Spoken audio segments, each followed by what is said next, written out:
Hey everyone, and welcome to another episode of Who Are They Real Talk. Once again, I am Matt, and of course, I am joined by the ever so amazing co-host, Nick. Hi, hello everybody. And of course, joining the Real Talk family, we finally have Toby and Chris. Yes, sir. Guys, nice What up, what up? How you doing? What's going on, you crazy kids? Oh, you're I'm good? just cleaning my glasses. Oh, yeah. The cameras aren't no problem. How you feeling after the past two nights of scares, Chris? I already forgot everything those two movies gave me, so I feel fantastic. Oh, I feel great. I know how to timestamp the One Piece from Pet Cemetery. I already figured out where it is and everything, so that's gonna be fun. Yeah, Toby, you missed it. I watched Midsummer and Pet Cemetery and screamed like a little girl. 2 days. Was it worse than It Chapter 2? No, it was nuts, dude. Did you tell him? It's everything I hate about horror movies, though. Oh yeah, he told me. Oh, he told you the story. That's cool. Yeah, how he cried like a little girl and everything. I did not say that. Don't put words in my mouth. I mean, you said there was crying to be had, so I may have shed a gangsta tear, but that's it. That is it. Nothing else. Tear. I was whining and complaining, and there was a lot. I probably hit Toby a couple times just because. A couple times, like 6 or 7 times. There were cars next to us like that heard me, and they're like, "What is going on with that kid over there?" Yeah. But no, it was fine. Those streams were fine. Movies were good too. I know I talked to Chris about this, but Toby, Nick and I actually want to do a watch along with you and Chris, where you guys can actually interview us of our fan film Rise of Ren. So we got that coming up soon.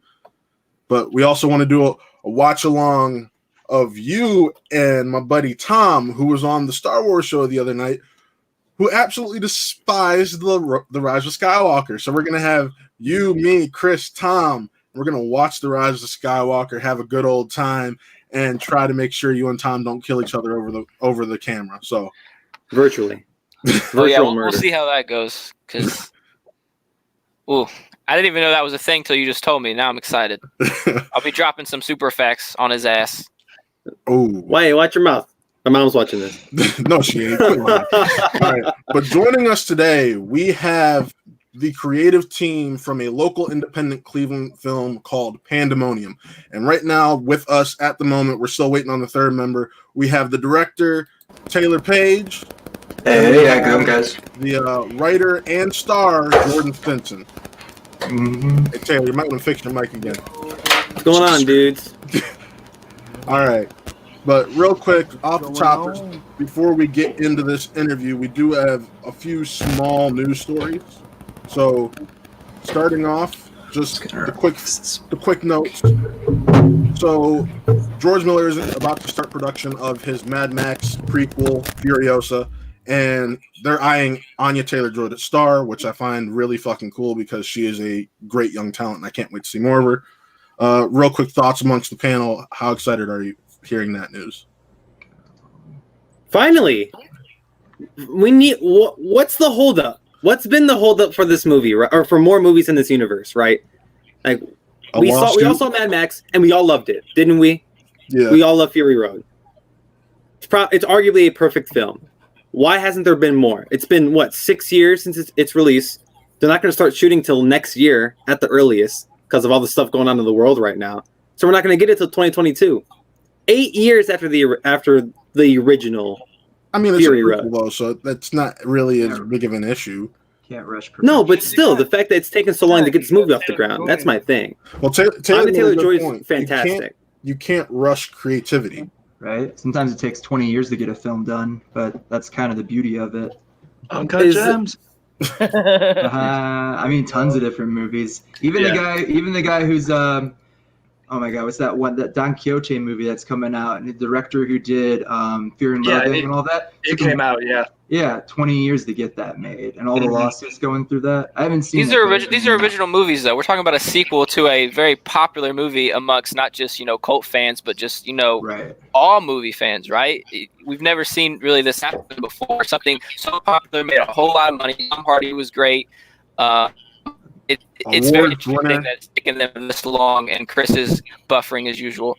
But I don't know. I'm excited to get something else in this universe, but I was wanting a sequel because I just think that I want to see Tom Hardy play this character again and again. Hopefully we can get 3 or more down the road. But yeah, like Chris said, I don't know why it's taken 6 years to get this thing off the ground. I'm a little curious to see what is it, Anya Taylor-Joy? Anya Taylor-Joy. I don't. We'll see. Honestly, because I haven't seen her in anything even close to this type of role. So it's like, will she transition well? Will she not? I mean, it's a prequel, so we don't know Furiosa's backstory, so we don't really know what exactly the story is going to call for yet. Right. And we could have said the same thing about Charlize Theron before she got the part. Yeah. So, and she was arguably the best part of the whole thing, if not the best part of the whole thing. Yeah. Oh yeah. Oh, I got a co-star apparently. All right. Second quick note off the top is Ryan Reynolds is in talks to star in a Dragonlair movie. Apparently, we're going to get to see him die 500 times. So, yeah, cool. Is this going to be like Free Guy? No, the 80s game or Dragonlair. Taking place in the game. It's an adaptation of the game. Yes, it's an adaptation of the game. I'm just making a joke because Dragonlair was fucking impossible. Let's be honest. Yeah, I mean, if they're gonna go the route of him just dying over and over again, I think that would be pretty funny. But yeah, especially since it's Ryan Reynolds. Right. Like a Dark Souls remake. And I'd rather see a Dark Souls movie, honestly. Right? Yes, seriously. What's the holdup, Hollywood? My God. And second last thing of the quick notes off the top is for those people interested in watching Picard or any of the CBS All Access shows, because of the quarantine and the coronavirus, CBS is offering CBS All Access free for a month. So if you're interested in catching that or catching any of those or just having that subscription service for a month, go check that out now. And last but certainly not least, the biggest piece of movie news to come out this week was Wonder Woman, instead of being delayed indefinitely, got pushed back 2 months to August 14th. Are you guys hopeful that that's a good sign that maybe the coronavirus pandemic will end sooner than later, or do you think they just should have delayed it indefinitely? I think this is a really dumb move, in my opinion, because what if they have to move it again and then have to move it again, right? Like, all the other movies that have been delayed indefinitely because they don't know when this is going to end. The scientists don't know when this is going to end, so there's no guess on when they can finally start putting these movies out. And I'm just afraid that come August time, we're still going to be dealing with this mess, and they're going to have to push it back again, and that's just going to become an embarrassing thing where they don't even know when their own movie is going to come out, which a lot of other movies are in that boat, but at least they're not, putting themselves in a situation where they're going to have to push it back once again and then maybe again. So I'm not exactly sure why they're so confident this thing is going to end by the time August comes around. But then again, if it's over in July and they're one of the first movies to come out after this pandemic, they're going to make bank on it. So I guess it's a decent risk to make, I guess. Yeah, it's definitely something to kind of keep your eye on, because all these movies are being paused. Who knows when it's going to end, and then we're going to get to a point where we might not be getting, new live action films for a little bit. Theaters might be empty for a while. That is a possibility. That's wild to really think about. A lot of these other studios really made the correct choice, in my opinion. Like Disney, they just pulled everything. It's like, we'll release it when everything's done. And because you guys are right. Like, we don't know when this will end. Theaters will be empty at least until mid-June. Mid-July. And even then, they might just get delayed and pushed back because it's out of the theater's hands. It's obviously this pandemic's really taking over the world. But in regards to, do you think enough people will go back to the theaters when they open back up, or do you think that's like hitting a changing point too, with more and more people realizing that like the theater is not what it used to be, and that it's going to probably evolve to something different later? I mean, I'm king of optimism. Yeah. Right. Optimism for sure. I like to think so.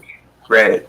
It's a tough call. But again, that's whatever the first big movie is, that's going to be it's going to be a cash cow. Right. Like, my hope honestly would be that like more art house films get into the theaters versus since we have such like an influx of like, I feel people know good movies and want to see good movies, but most of the movies that we still have at the theater are like movies that the theater industry, I guess I'd call like they're safe movies to put in because they know they're tried and true. And I don't know, I feel that something like that might change to where we get more like A24 films in like that.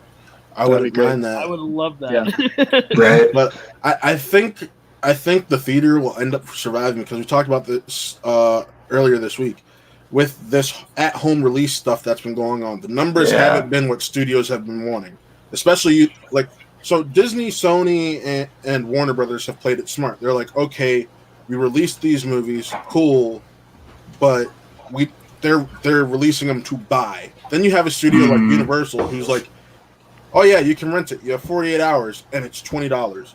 Right. Looking at a studio, it's like, okay, well, $20 to own it or $20 to rent it. And the rental ones aren't doing well. I don't know what the numbers have been so far on the likes of we also Onward. kind of look at the biggest kind of winner in all this right now is Netflix. I mean, Tiger King, you can't go on social media without talking about it or looking at it. And they're built for this type of environment.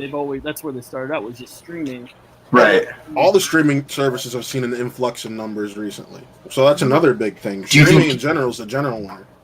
Jordan, why do you think it got popular as fast as it did, too? Because do you think it was something that was already known to be popular, or something that was like Netflix has, I guess, enough pull to like say we're gonna make this the popular one by having that like in that new top 10 thing that you see on there when you go on there, where it's like every day this 1 through 10 number switches depending on like what's on there for popularity. And I think I don't know. It obviously shows like a lot of what Netflix can steer towards people and what they think people might want to watch and view just based on like when you go to your homepage. I agree with that, but also I think another element is like it is a pretty unique docuseries that Right. I haven't seen in a while. Because I wouldn't have known like even about it just from Facebook and like it being like there as soon as you like go in, you know, like that's the only way that I found out from it was like word of mouth. There wasn't like this was something built up. It just came right out the bat. And it seems that Netflix does this a lot where it's like there's these just gems that like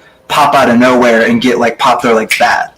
And I love that in terms of the filmmaker because I feel like it, not even just for Netflix, but it kind of gives the independent filmmaker an even playing field. Oh yeah, for sure. Or at least it feels like it for that. It feels like it because this studio, aside Netflix might have put the money into it, but Right. all that footage was filmed before Netflix even signed a deal with Oh yeah, and they shot like just looked like they were just using like Canon C100s for when they did that. And I thought it was cool that they have the director in there.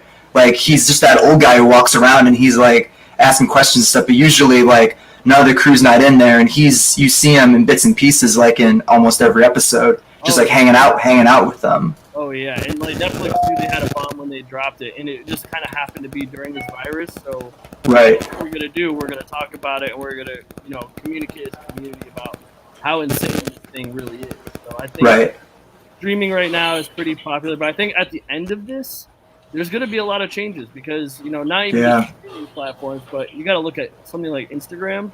Oh yeah. Actors Or even like Quibi, I keep seeing ads for these like 10-minute clips. It's just we keep getting shows. As our like cultural attention span like gets narrower and narrower, we just keep getting like these marketed and cultural different ways to watch content that's just more like fast, shorter. Let's give you the entire story in like 10 minutes because that's what we think we want to watch and need. Versus like, I mean, shit, even Tiger King is like a docu-series, and if you put all the episodes together, it's probably like the same length of a regular documentary. Oh, for sure. But because we know that a lot of people would prefer to watch an episode versus a whole thing through, it's just a formula to split up, which is like crazy to me. Mm-hmm. Yeah. Is it bad to say that Tiger King wouldn't be as popular if we weren't going through what we're going through right now? That's a valid question, I'd say. I would disagree. Yeah. I think there's definitely more of a push because of the quarantine, but I mean, if you watched it, it kind of is burned. It's burned in at least my memory of something this wild. Right. I mean, timing though. That was, you know what I mean. I bet the subject matter's cool. Oh, it's great. It's yeah. And I bet like it actually I've heard nothing but good things about it. But I think the whole self-quarantine, self-isolation thing definitely just launched it into this like pop culture thing now. I can't go totally. without hearing about it. I can't. Right. Totally. And I won't even be surprised too when this all blows over if like a month later we see something pop up on Netflix that's already a docuseries about this whole quarantine epidemic. Like somebody at Netflix already has this in the works. Someone's already got a script written for it. They already, everybody got their hand in the cookie jar. People are fighting for it. Yeah. Everyone and their cousins. Exactly. Yeah, it's gonna be something.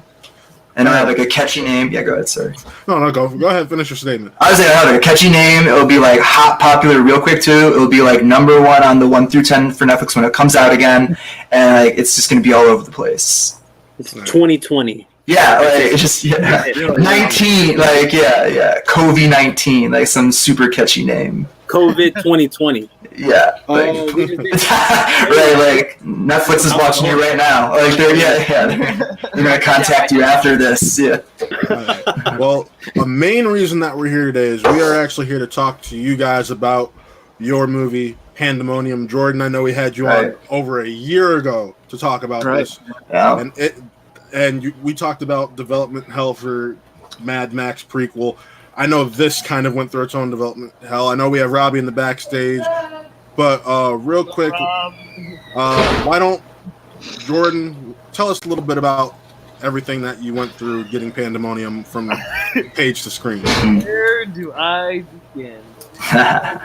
This is honestly probably I think Taylor and Robbie would probably agree. It's a movie within itself. Like, the amount of stuff we went through to get this developed and made was insane. But we've had our drawbacks, and we've had a lot of like really lucky moments, and it's probably been one of the best experiences of my life. I mean, I started out writing this in college, just kind of after a bad breakup. I just felt like kind of putting my words to on paper what would happen, and I kind of created, in my opinion, an entertaining story. It entertained me, and I feel like when you're writing, that's the first person you should try to impress.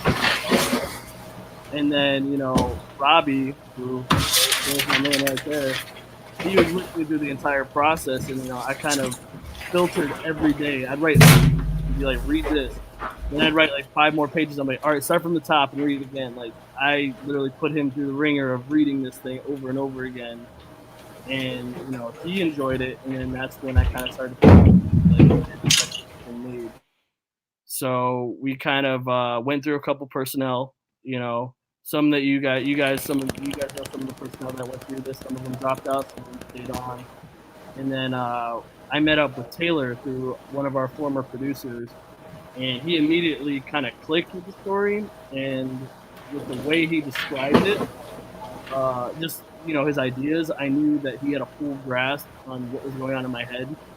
And so that's kind of when I decided to pull the trigger and really go into it. I mean, here, Taylor, you can go and talk about your first impressions when you read it. Right. I mean, I thought it was an interesting idea. I thought, like, when you first brought it to me, that I thought it had, like, a good platform to it, because it's just one of those movies where when you're at a bar or a film mixer and you're talking to people, it's like a movie that you can explain to somebody in like a sentence. Like you can say, it's a modern drama based on like Dante's Inferno. It's set like in like local city like Cleveland. The characters are just based off of loose characters of the characters from the story itself versus, somebody trying to explain this indie, overly elaborate plot-based movie that's like upon first impression really hard to like sink into. And usually what I tell people too, I think that they latch onto a lot as far as like the interest is when you start describing the look of it too, because I know we've been pushing to have a very like Drive style like look to it, a lot of neon, a lot of like Nightcrawler, night style like feels to it. I know a lot of people call that like the contemporary look today, because there's just a lot of like harsh, like smooth contrast and shadows and neon, and I think people like hearing that every circle that we go throughout in the movie is gelled like a singular monochromatic neon color, and we just kind of like own that basically. Or the shorter version is just saying like we're really using color as a vehicle for story plot. So if if they're at one point in the night, you'll see maybe that there's like an alley that they're walking down to the next scene, and like down that alley at the end there might be like some neon splashing out of that, and that's just showing through the plot that like, okay, this is the next thing that's going to happen through there, and it kind of goes through that in one singular night from like point to point, and everything is pretty singular as far as the circle goes. Like I think when it's all edited and put together, the viewer will really feel like they're just in that circle for a bit and then transition out into the next one. I think we work really well together in terms of that sense, because when I wrote it, I wrote down basically, for a script, a blueprint, but with Taylor, he really fleshed out the entire idea and made the words to page come to life like I would have never expected. Like I will be performing a scene with somebody or watch a scene and can't believe in terms of how Taylor got the location, the lighting, just even little nuances that we add to every scene. It's everything to me, and I think everyone else in the crew, it's very special. That's why we keep getting a lot of people to come back on and work on it more in terms of crew, because we get extra crew members to work on it, because they're kind of baffled at some points of how crazy and how awesome it looks to them just being there. Maybe that'll help with the mic. Yeah, I guess that's a pretty good like synopsis of it. I guess our hope is that there'll be just like a good mix of drama and that everybody will get the comedy with it. I'm hoping the transitions are smooth. I mean, the footage has been looking good. We haven't really had any mistakes with how just the look and exposure and everything works. So I think as far as like a baseline for making it look as professional as we can with the gear that we have, it's been going pretty good. Yeah, Robbie over there is actually on one of our sets that we did film at. That was a fun 3-4 weeks. Yeah, some nights had to be even rescheduled, but it's what you got to do. I'm not in the room that we filmed in right now. I'm in like a little side room of it, but where we kind of stage all our. I know where that's at. Yeah. Yeah, Robbie, talk about some of the things you had to go through when we were filming there. Just like the kind of the chaos. I mean, yeah, I live here and I live here with my family, so one of the things that I was trying to like not displease them, so but I also try to get the job done at the same time, make sure we have everything going good, and yeah. There was one time where we were filming and there was a leaf blower going off. Oh, yeah. And we couldn't get the shot because the leaf blower kept going and going. And I think Taylor was gonna go talk to somebody. And was it the slate or the camera you brought with you? I saw him across the street, and he looked like he was just like a groundskeeper working at the house. And I like figured if I brought the slate with me, that would like signal in his head, oh, it's not just some person telling me to like stop. And I mean, it was like so there wasn't any kind of like yelling involved with that. It was just like, he was just like, give me like a few minutes. And I was like, sure. But I think it was better him seeing that than not. But I think it was just a funny instance of it working. The fact that they just saw like somebody holding a slate and the assumption of that. Like, snap. Yeah, but we had like a lot of random things happen like that, I feel, where it was just very, just very like adaptable in all the situations we had to be. Oh my gosh. Mm-hmm. Yeah. All right. Well, Chris, Toby, I know you guys probably. Chris, I know I got a chance to make you more aware of what the story is than I have been able to do, Toby. But what are some questions that you guys have? So Toby and I were both from the slums of Indiana, which is pretty much the entire state. So we don't do any of the filmmaking stuff. So I'm actually curious to how like this actually got off the ground. How did you guys why did you guys want to start making this, or just start making movies in general? 'Cause I'm an artist. I don't know. It's what gets you up in the morning, right? You gotta pick something, and if that's what you do, that you put all your energy into it. You know. I think, especially with me and Taylor, we love creating art, but we do it differently, and it complements each other. Like very differently. With Taylor, he's just a pure artist. He's not just a filmmaker. I mean, my man last week built a amazing fort. Right. Yeah. I before I got into film, I was a sculpture artist most of my life, and it took a while for me to settle on film, mainly just because there was always more story that I wanted involved in the sculptures that I would make for galleries and post, and it was never enough. And I just kind of found that like through film, I was able to still be very sculptural, especially with lighting. And for me, it's that perfect medium with like still feeling like I'm a sculpture artist, but also giving my audience like the background that I would want them to have with that type of medium. Yeah, and with me, I hustle a lot. Like, so when I have something that I want to do, I can pretty much try to pull as many strings as possible to get it like made. So I guess like the first thing I did when I got the script was me and Robbie went to the Cleveland Film Commission and we set a meeting up, and we just got a list of contacts from like producers, directors, locations. They basically gave us like a little care package of how to get this started.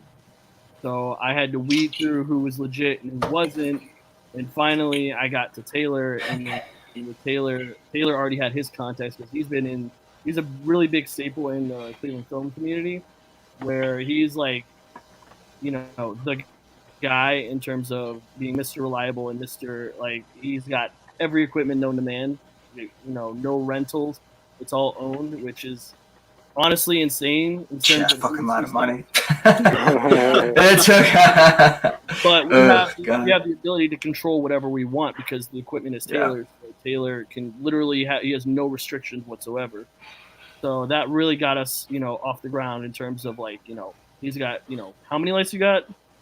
I mean, enough, but friends help. It's good being a freelancer in the community because we have a lot of buddies who are also freelancers, and they also have their own equipment as well. Like I know one of our camera operators does a lot of things for like the Travel Channel and like HGTV, and he has his own setup. So it's definitely a matter of everybody kind of does favors for each other. It's like I help him out, he helps me out, and even our audio guys that same way too. Like I already knew Jake going into this, and he already had a great freelance background. And I mean, honestly, the last time we paid him for this stuff was probably like one of his last recent paychecks too, with the quarantine stuff happening.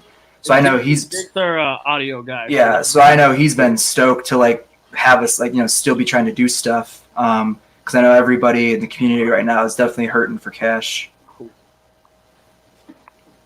Like Matt said, I know virtually nothing about this story. I know someone mentioned Dante's Inferno just a minute ago. So what are your inspirations? What made you want to tell this particular story?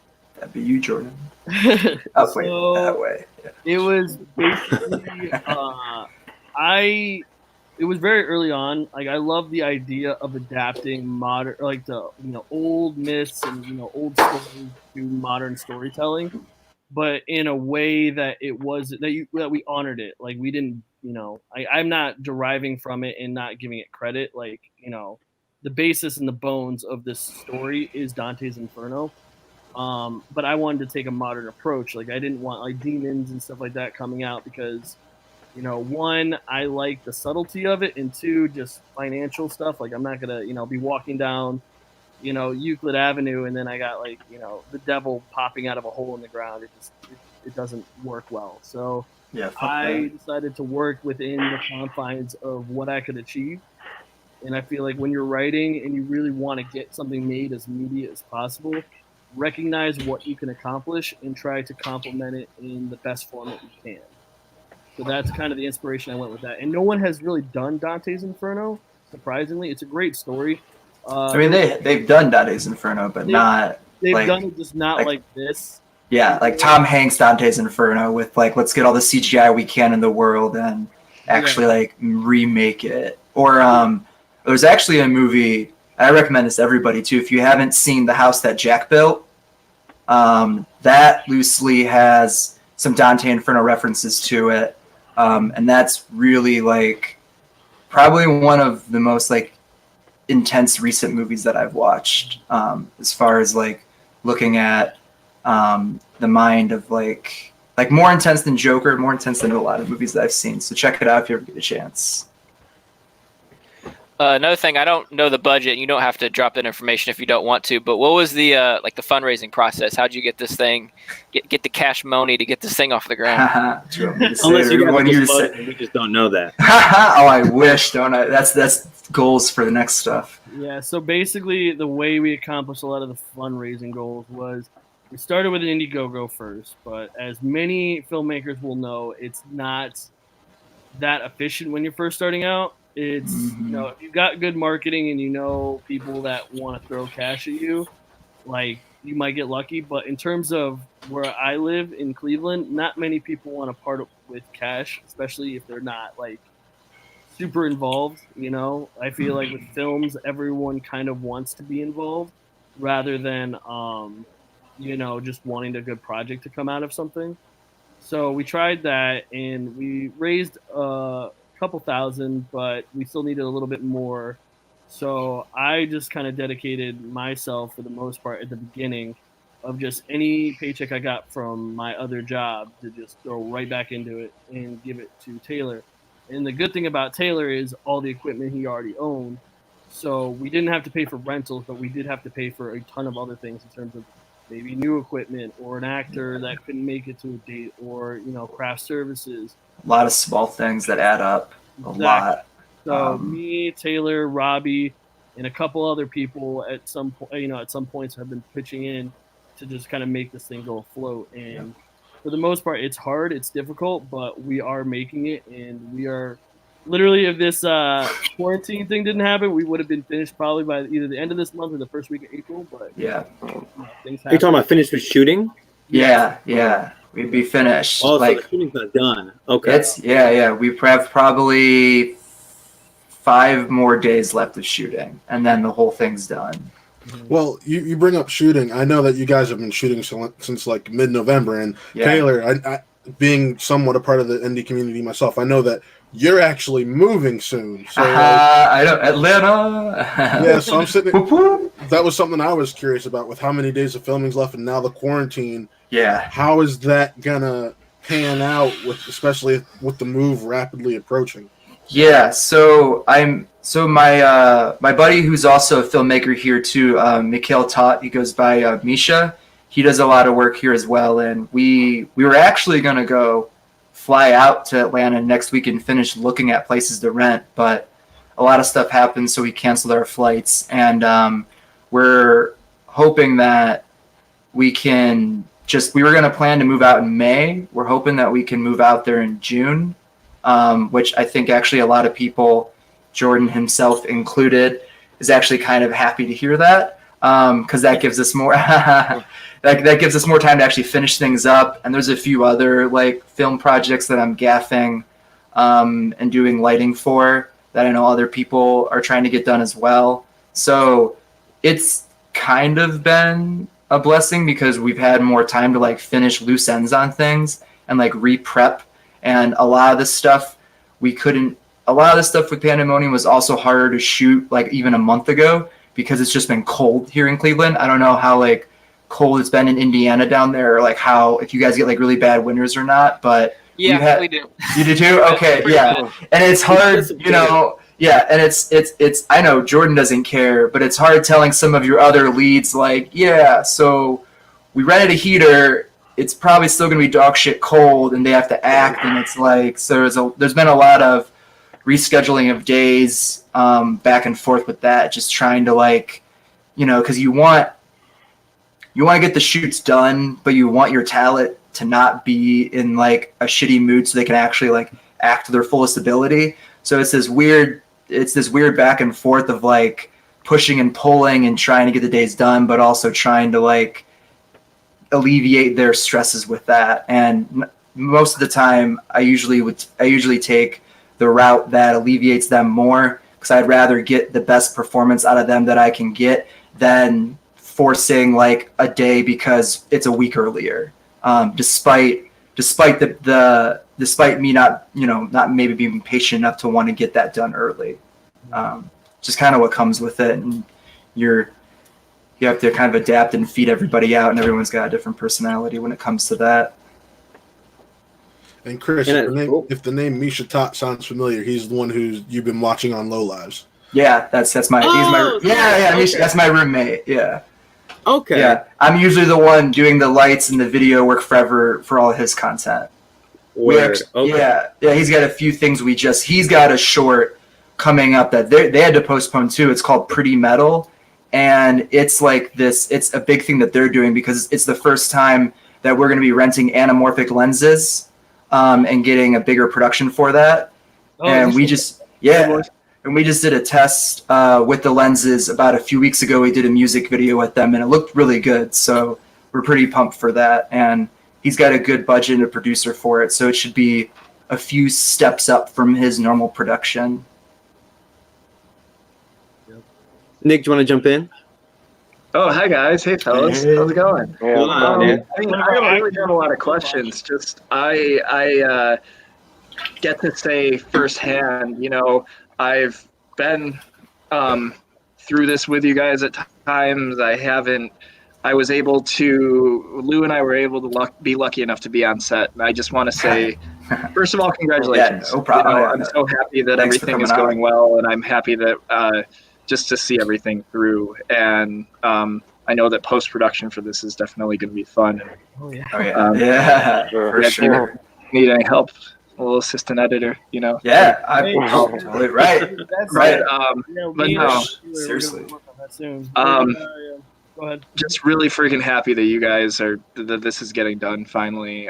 Just to see where it's been to now, I'm really happy. So. Right. I appreciate that. Nick was one of our early people working on this, but just with how development hell will usually go if filmmakers don't know. People will either go in and go out just because you never know, and it's hard to really bet on something sometimes when you also have other opportunities that come forward. But Nick, for the most part, has been through this from pretty much when it was just a script and not even a single test footage, and just kind of helping us go along. And he definitely helped with the development of getting some of the other people on board, and especially actors. He helped me get some of the cast listing done by doing casting calls on Facebook. And Matt, you've been good help too. You've been very supportive. But Nick, you've been very supportive, and it's meant a lot. Just the way the community can kind of pull together for a certain project. Exactly. It blows my mind. And me, Taylor, Robbie, everyone on set are just thankful, literally every day for you guys literally coming on set, dealing with whatever conditions we got just to make art. It's literally it was a great time. And again, I'm happy to see that hey, you're almost wrapped. So right. Fingers crossed. It's crazy to think. Yeah, right. Now, I don't know how we're doing on time, but I'm curious. I with this episode, I know we might run a little over because we had 3 interviews. So go ahead and ask a question. I got one. So sweet, but I know there's just a little the Dante's Inferno. What we call it, inspiration. Yeah.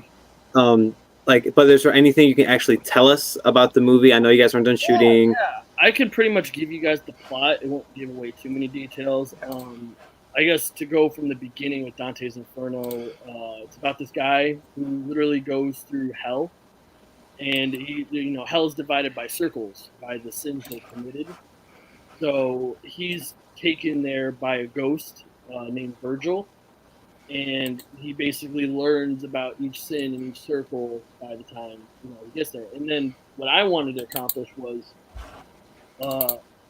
some of the things that Dante was talking about 100 years ago still pertains to today, but not many people would ever read it just because it's an old Latin or old Italian, and it's just kind of a hard read. I had to read it 4 or 5 times to really get the entire concept. Right. So I wanted to adapt it and just be okay, I want to give the audience something they can digest and see that, some of these immoralistic acts that people were doing back then, we're still doing now. We're just doing it in a different format. So this guy D'Angelo, who's Dante, is talking to this girl online, and he falls for her, and he wants to try and meet her for the first time, but she gets kidnapped by a local gang. So him and his drug dealing best friend Gene, who is Virgil, takes him through the bad part of town called the Badlands, and they basically go through each situation like Dante and Virgil did through Circle, and they kind of learn about a sin that's kind of happening now while trying to find this girl and save her. So that's basically the short little synopsis of the entire. Yeah, excuse me for just throwing the Facebook page up a bit. But I wanted to show a little bit of what photos that you guys have going on, and because, like you said, I'm similar to Nick, where I've been trying to help when I can. There have been multiple times I've tried to make it on set, and circumstances keep me from it, which has pissed me off. I know. I wanted you at that club scene. And that was actually the part of the reason I removed Robbie from the stream real quick, because my question pertained to the club scene. That club scene is a huge set piece for you guys, if I remember correctly. And I want to know, what was it like that day or two there you were shooting? And I'm going to remove myself from the stream real quick and add Robbie back in, but I just wanted to ask that question. All right. I'll let Taylor and Robbie take the lead on this one. Okay. Well, I guess first off, again, I think the club scene is another good example of being a part of the community as much as you can as a filmmaker, because, I mean, that place, I don't know if anyone's familiar with the place, but it's called, the owner's name is Brett, and he lives in Akron and owns this, like, soundstage he made a few years ago. It calls it Icon World Entertainment.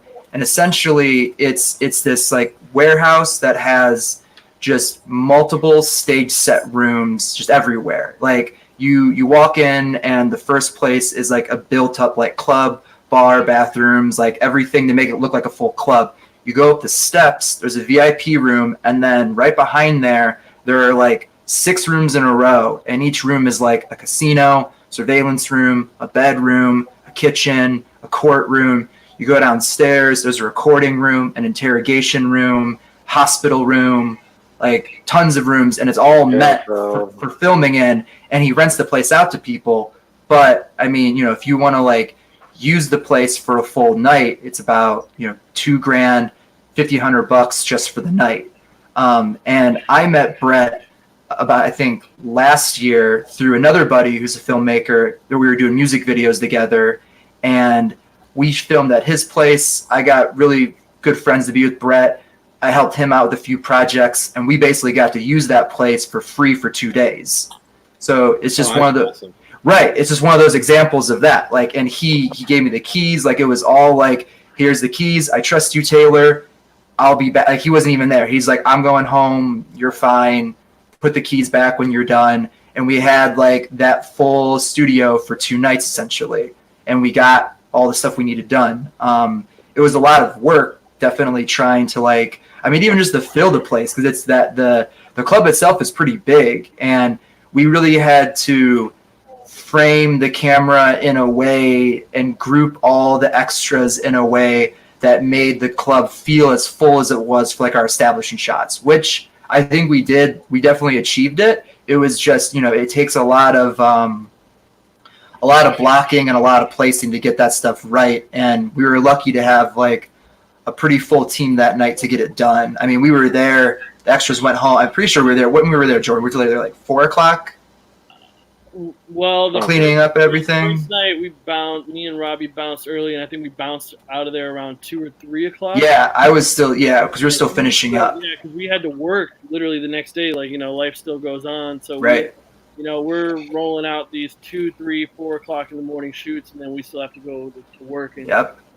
And we even hit a point. Was it your friend Jordan, who the actress? We wanted a bartender, but she then like. She was an extra, and this is some things you guys might run into when you do a set. But there was this woman. We did a casting call. Like, we need all these extras. Blah blah blah blah blah. There's some speaking parts, and one of our photographer's friends, James Dalton, one of his subjects, like. hit me up and is like, I want to be, a bartender. I want to be a speaking part. And we went over it. Me and Taylor were like, oh yeah, she'd be good. And then of course, as soon as we were about to film, she cancels. Yep. So, what do we got to do in that situation? We have to adapt. So and we just got lucky enough that a week before I was at a mixer with my roommate Misha, and I met someone there named Tracy who was hanging out with us, and I brought up the shoot to her, like, hey, like, because we were still casting for the bartender at that time, and we ended up going with the person that Jordan was talking about, but she still wanted to come on, and I was like, great. And just from me meeting her and becoming friends with her, we got lucky enough to be like, okay, that person's not there. I went right to Tracy, and I was like, hey, do you want to be the bartender? And she was like, sure. So, like, right there on the spot, we had our bartender replacement there. And honestly, if we didn't have Tracy, I mean, I have no idea what we would have done. We would have used Laura or somebody. Somebody, yeah, but somebody, yeah, right. Like I'm like, who the fuck wants to be a bartender? Like I was just like, oh my, like that was a brush. Yeah, and even then we like shot it that night, and there was some parts of the bar that like that weren't the best, and she was gracious enough to come back out on the second day that we shot, which I think was like the following weekend, and we like redid the bar scene after we filmed the one scene with one of the characters that we were there as well. So it was definitely a busy days of shooting to get that club scene done. I think the club scene, it was fun and it was hard, but I think the next day was probably even harder, especially for Rob. With Mino? Oh my god, yeah. Yeah, that was a lot. I had to go through that day. Oh yeah, I mean, Jordan and Taylor are kind of the front runners, so when they're on set and busy, I kind of also just assist with going to grab things, and like, what was it? I went to go get a light at Home Depot. Yep. And I also had to get diesel, but for the gas heaters. But when I was driving, a rock hit my headlight from another driver, and it's just a hectic night.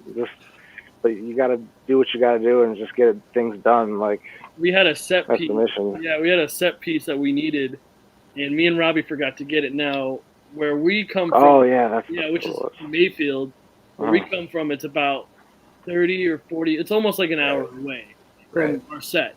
So we get there and we're like, crap, we don't have the set piece. So Robbie's like, all right, I'm going to drive back. So he drives back an hour back and then grabs the set piece and then drives back. And then a truck, I guess, a big rock or whatever. Yeah, someone was changing lanes and their tire flipped up a gravel rock and it went straight into my headlight. That sucks. There's a lot of broken things. Like, one of our sound guys. Fuck. Yeah. Car window, it broke, and we're like, crap, because one of the lights fell on it. Windy night. And hit it destroyed Jake's bike. He got a new one fine. I'm glad he got it back. Yeah. It's good. But jeez, that was the only time that I'd ever see. Jake is the chillest dude you'll ever meet, and that was the only time that I ever saw Jake like not in a good mood. Yeah. All right, guys. Well, unless Chris and Toby have any other questions, I want to thank you for coming on. I know I want to have you again. Thanks, guys. Yeah, I want to have you again after filming's wrapped, and maybe just instead of you three, maybe just Jordan and Robbie, or Jordan and some of the cast, or Taylor and some of the cast, because I want to hear everyone's take. And I know, especially with two cast members, two of the co-leads, Jenny and Tyler. Jenny and Tyler, we could probably double up and knock out some Pandemonium questions and some Shattered Diamond questions. So that's something I'm really interested in doing. Yeah, for sure. But guys, once again, thank you for coming on. Glad to have you. So, real quick, where can everybody who's watching find you on social media? You can find us on Instagram at Pandemonium in the Land, on Facebook at Pandemonium. You can email us any questions. We're pretty available at all times. We do also have, like, whenever we start filming again, some opportunities for a couple extras, some Yeah. dialogue. We'll need a bunch again we're doing a big church scene coming up. I know we'll need. Toby, Chris, trip to Cleveland. Yeah, I know, right? Yeah. We can't even leave our Yeah, house. we gotta go. Talking about. Right, yeah. Hey, like Can't they even said, go to the gym. when Right. quarantine's over is when they got to start shooting again. So I mean, Right. you'll be able to make that few-hour drive. Damn, we just gotta go now. Damn. Right. All right, Hell yeah. but guys, thank you again, No and problem. we'll can't wait to hear from you soon. Heck yeah. Take care, everyone. Thank you. All right, bye. Sweet, thanks, Have a good guys. night. Robbie and Jordan. Yeah. Oops, sorry, Toby. It's all good. No, man, get out. I told you, Hey, gotta go. fuck you. There we go. Bye, guys. Hey, I'm here. Hey guys, I Oh, had a feeling I'm kidding. Calm down. was gonna go over new challengers approach. What's up, boob wallets? but we had the guys from Pandemonium on. We had a really good time with them. Really loved them coming on and talking to us about the film. I do want to have them back because that's just some great shit going on there. Trust me, especially from what I've shown from the photos. That's not even the tip of the iceberg. But the six of us have been working on our own thing all this week, and We made a movie. no, we didn't make a movie, but we made some decisions about movies. And this week, the main topic that we came up with was what are each of our guilty pleasure movies. So I forgot my list.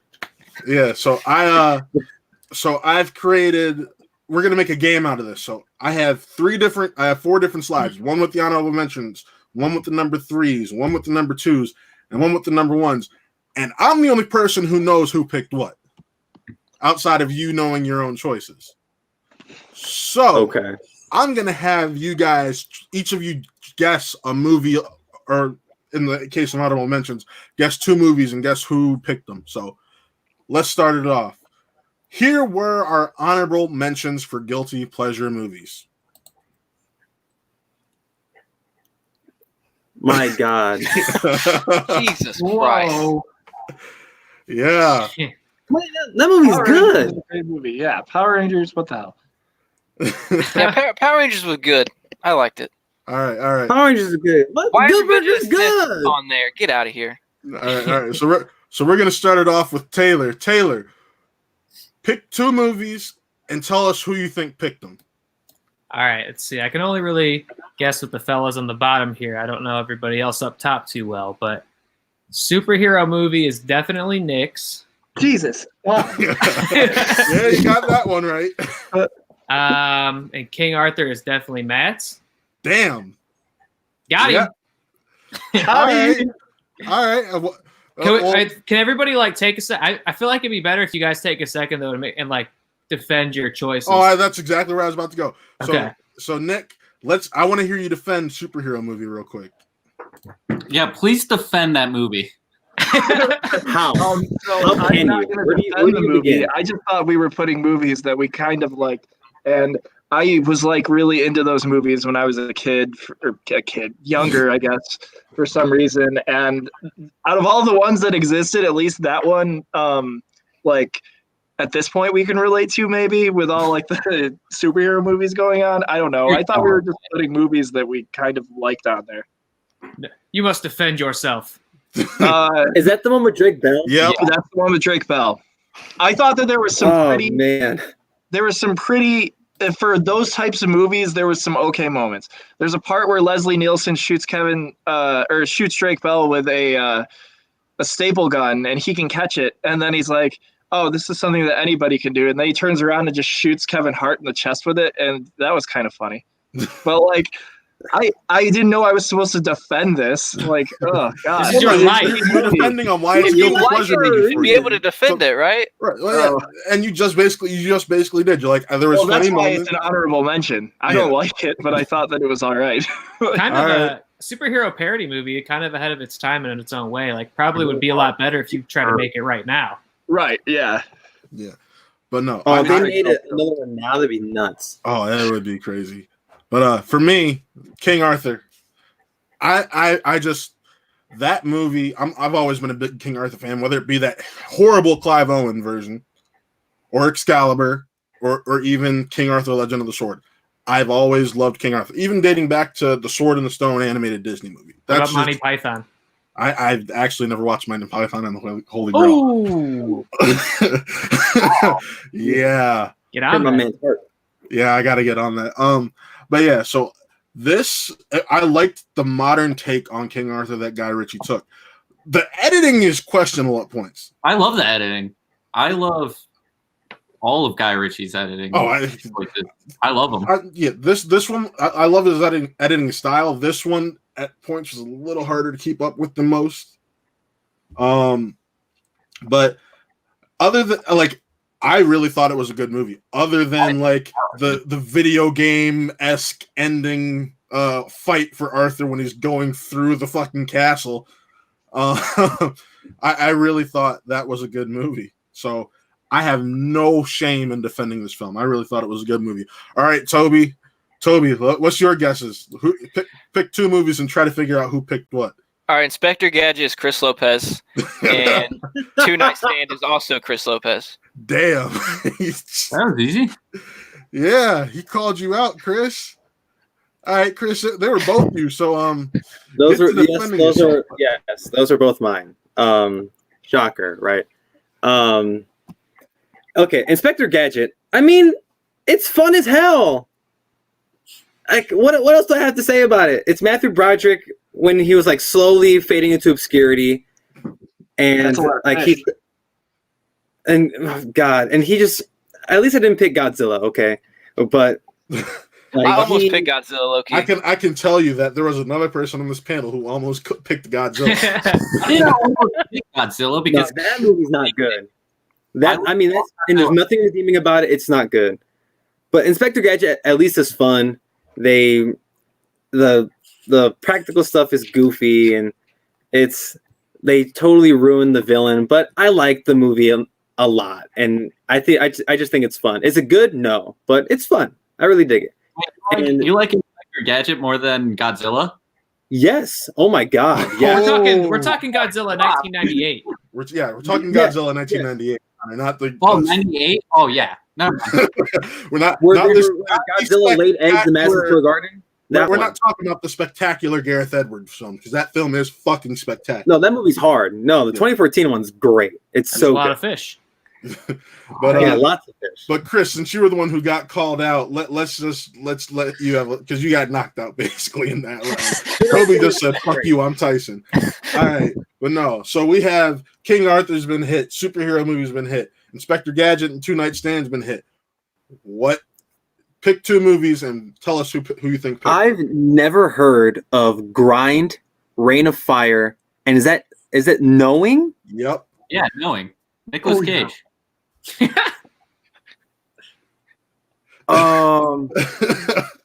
Reign of Fire has Christian Bale and Matthew McConaughey. I just noticed that Transformers is on here, and I actually like that first one. That first one's the only good one. I'll defend that. Or besides Bumblebee, and I don't consider Bumblebee. Yeah, we're not counting Bumblebee. That's a whole different tier. Yeah. I want to guess Toby. Which one? That you piece of garbage. Toby, to which movie? I really want it to be Good Burger. I know it's not, but I really want it to be. It's not. Gosh, you were right about that. You were. But who corrected me about Knowing? Connor did. Then it's Connor's. I hope you picked up on that. Yeah. It's like, oh, okay, cool. Since you're like, I know everything about this movie, but I totally didn't pick it. No. He's taking a shot. He's been caught. He's gone. I know he can't even defend Knowing. You got one, so come on. Great. All right, and Revenge of the Sith was on there. Yeah. Like, who's Revenge of the Sith? Oh my not God. me. I can tell you I was right gonna say, now. look to your left, but I guess not. I really want to know who picked Good Burger. Is that yours, Matt? Yep. That was the one I knew. No. Yeah, Good Burger is mine. That movie will. I put it on guilty pleasures because I recently just rewatched it because it's on Netflix. Oh God. And I can admit it is a bad film, but that film will always have a special place in my heart because I was able to go to the premiere of that movie and I met Keenan and Kel and I have an autograph of Keenan and Kel, and Keenan and Kel was my childhood. So yeah, Good Burger is a funny ass movie. I have no harm like it's so bad it's good. And that's saying it as an adult. As a kid, it was good because it was good in Keenan and Kel. As an adult, it's so bad it's good. Bro, when you get fucking Parliament Funkadelic having a dance number in the movie, oh hell yeah. I gotta rewatch this. It deserves a rewatch.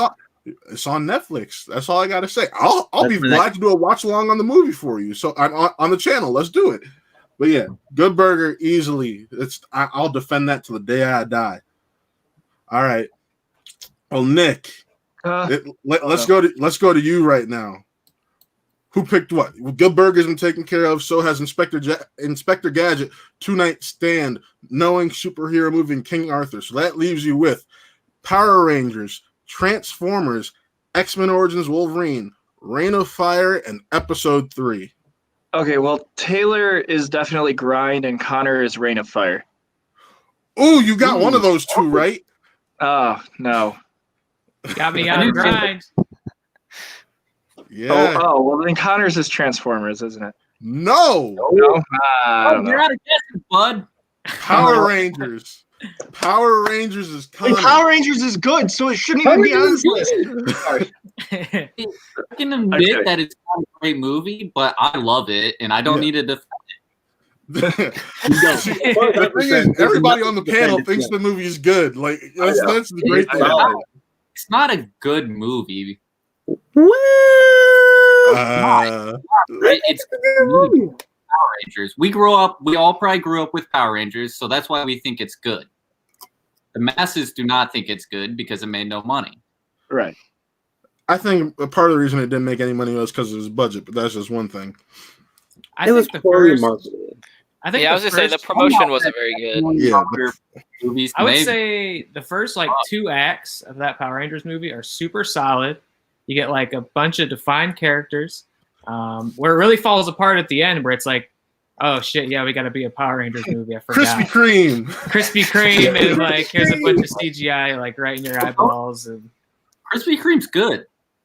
No doubt. Another popular take. Yes, Krispy Kreme is delicious. When Tommy and Kimberly showed up at the end, just a little tear just came rolling down. Like, hell yeah. All right. Well, Connor, you get the last choices because, like I said, I'm not picking because I know who picked what, so that's cheating. So y'all don't want to know about Grind? Oh yeah, I forgot all about Grind.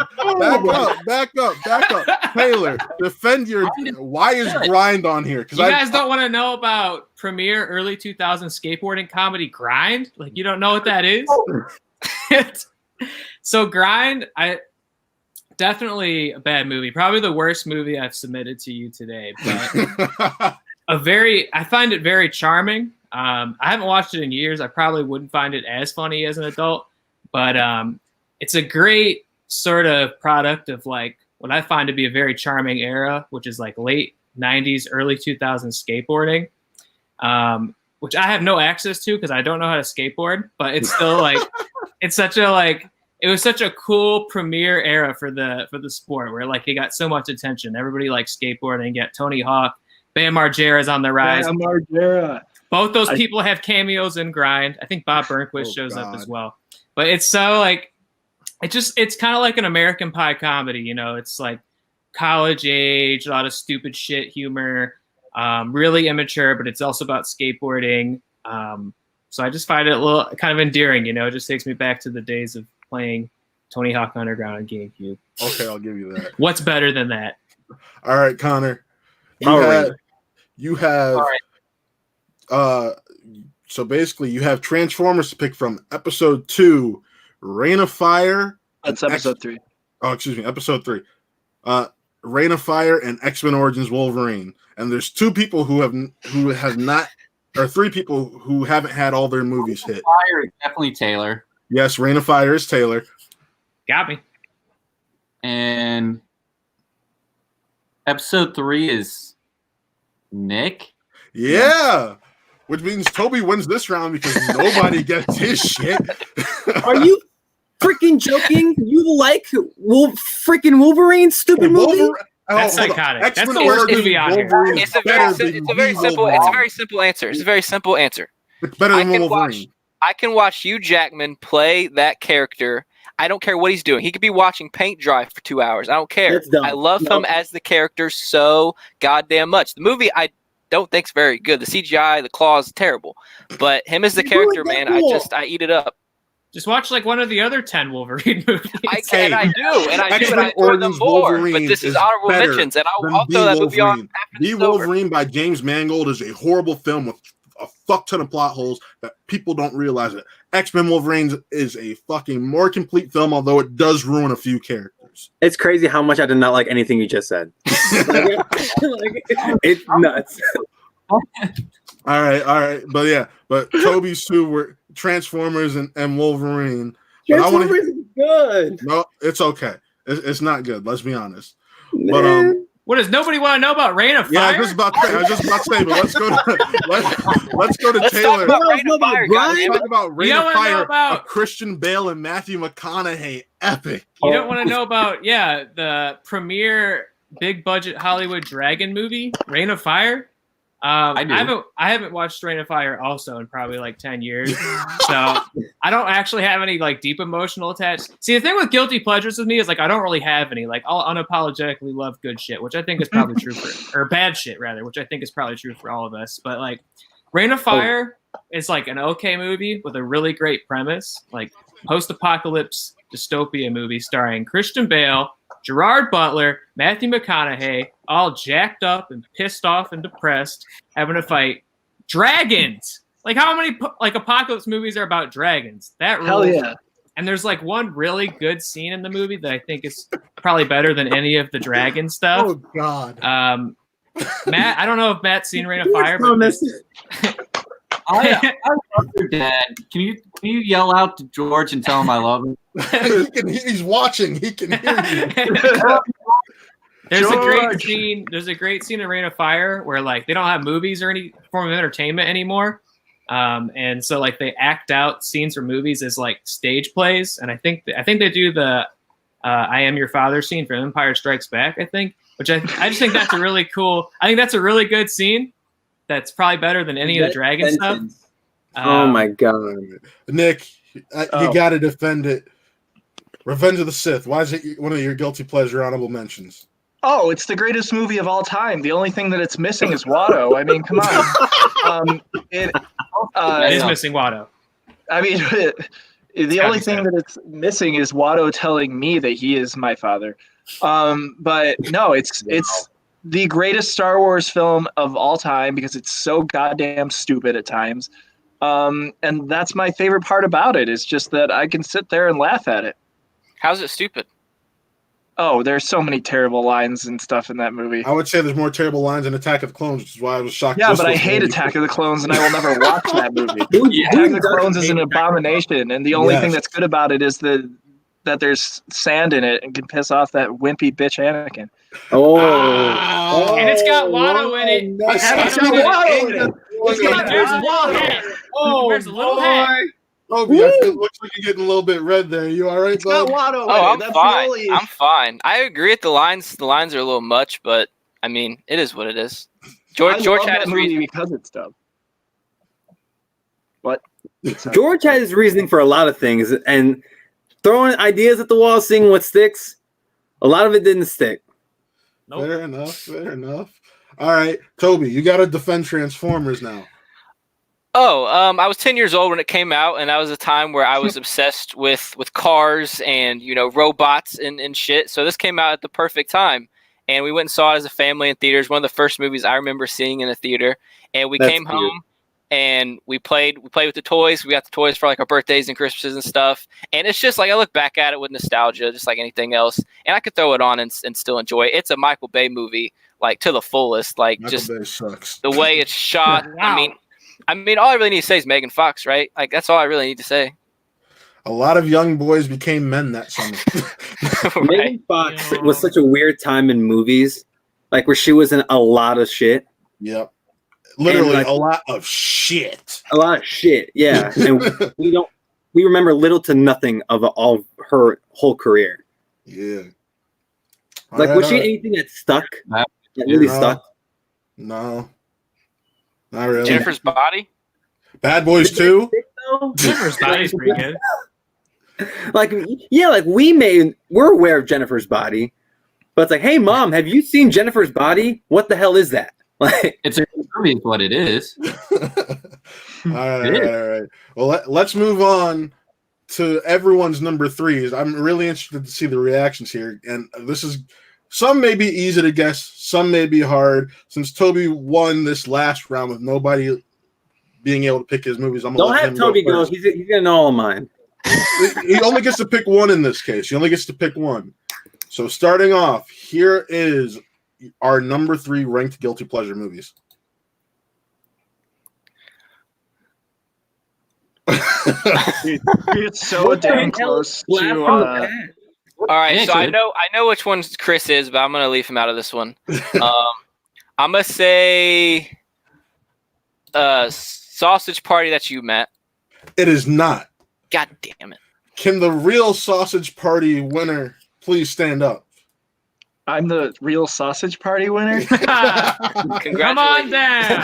Congratulations! So happy. Now you're part of the orgy, like in the third act of the movie. Bro, I remember sitting in the theater with Nick that day when we saw it. I was there.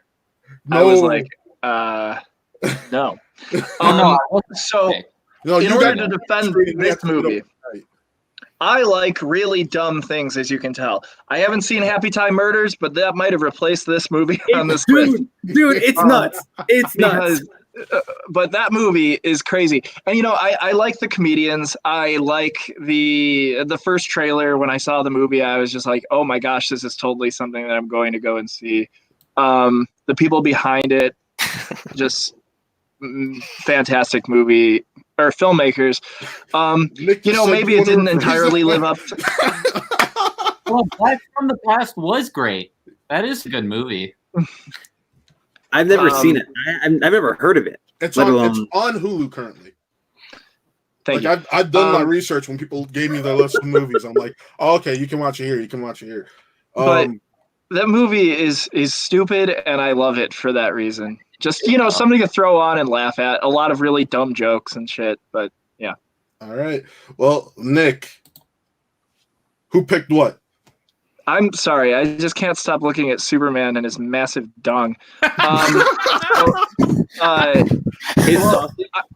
Taylor totally picked Batman versus Superman, and I want to know why. No, he did not. No, what? Nah, that ain't me, boy. Wrong number, boy. Connor, tell us why you love Batman versus Superman. Release the Snyder Cut, Connor. Release the Snyder Cut. Snyder Cut, first off. I know it's not a good movie, but for some reason, I watch it a lot. Define a lot. Are you okay? I just like it. I like Zack Snyder. I like Batfleck. I'll stand by it. I'll watch it. There's not much I can defend about it. I mean, the whole Martha is stupid, but the beginning's cool. The beginning's awesome. There's been Connor, I remember films. me, you, and Nick walking out of that theater like 2 minutes after it over. This is the best DC movie ever. 1 week later, that was not good. Well, I came around to it. There was enough about it during that first screening for me to go like, oh my God, there's the Flash. Oh my God, the Batmobile looks cool. It's just like, it was so many like random things in that movie that made me so happy. Yeah. Yes, it tried to do much, but also there was like 30 minutes cut out. Yeah, you watch the extended edition is fucking awesome. I'll defend that to the day that I die. The Snyder Cut. Yeah, the Snyder Cut is so much better. Part 1. Shut up. All right, Connor. Who picked what? Genevieve, I want to say, is Taylor. Hell yeah. Taylor, I don't know. I've never seen this movie. I don't know who on the panel has besides Connor, but tell us a little bit and defend Den of Thieves. So Den of Thieves, it's a little scene, I think from 2018. Yeah. It's a heist movie. dude, I don't think anybody saw this movie, and I think it was dumped like earlier in the year because January. The studio was like, no one wants to watch this turd. But look, I see people online ask for heist movies all the time, and this one's pretty cool. Once again, I'll say you got a jacked up Gerard Butler. All right, he's like an alcoholic, crooked cop, but he's trying to catch a couple of bank thieves. Damn, you love Gerard Butler. He's a national treasure. Like Sausage Party. You got O'Shea Jackson as one of the bank thieves. You've got Curtis 50 Cent Jackson. Both Jacksons. You got them. You got both of them. Is Sam Jackson in this? No. Directed by Peter Jackson. No, that's a lie. Soundtrack by Janet Jackson. That's nuts. No, I made up all that stuff. But everybody's just like super jacked and super pissed off, and they're trying to steal money, and Gerard Butler's trying to stop them. And I think it's pretty good. It's like 2.5 hours for some reason. It's really unnecessary. Jared Butler eats a bloody donut off the ground. He does. Ew. And I don't know. I went to this was in the Movie Pass days, so like I just saw everything. Oh yeah, those Movie Pass days were dark for you, Taylor. So I was like, So I was like, Den of Thieves. Yeah, I'll check it out. I went in with a giant Red Bull. I got super amped up, and that's the best way to enjoy the film. For some reason, it sets up for a sequel that I don't think we're gonna get. But this is one of the movies on the list where I'm like, go see it, dude. Den of Thieves rules. All right. It does. It's good. Yeah, it's good. All right, Taylor. You got 3 people left. Who picked what? Let's see. Is that Crystal Skull up there? Yep. I think that's Matt. Wrong. Really? Who's that? All right. Who's defending Crystal Skull? That would be Mr. Toby right here. I'm with you. Crystal Skull is a better Indiana Jones movie than Temple of Doom, for many reasons. Whoa, that's a hot take.